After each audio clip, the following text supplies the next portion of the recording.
السلام علیکم، میں ہوں شہباز سعید اور آپ دیکھ رہے ہیں خبر ود شہباز۔ عمان کی آج کی اہم خبریں کچھ اس طرح ہیں۔ آج صبح 9:42 پر دکم سے 242 کلومیٹر دور سمندر میں زلزلے کے جھٹکے محسوس کیے گئے۔ ان کی شدت ریکٹر اسکیل پر 3.9 ریکارڈ کی گئی۔ زلزلے کی وجہ سے کسی قسم کا کوئی نقصان نہیں ہوا۔ دوسری خبر، آج مسقط میں ایک گھر میں آگ لگ گئی جس سے ایک آدمی بری طرح زخمی ہو گیا۔ اب اس کی حالت خطرے سے باہر بتائی جاتی ہے۔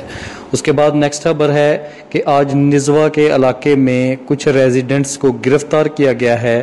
یہ لوگ ایک ریسٹ ہاؤس میں جمع تھے اور کورونا رولز کی خلاف ورزی کر رہے تھے۔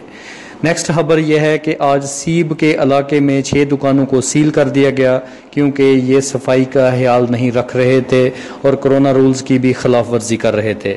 تو یہ تھی آج کی اہم خبریں۔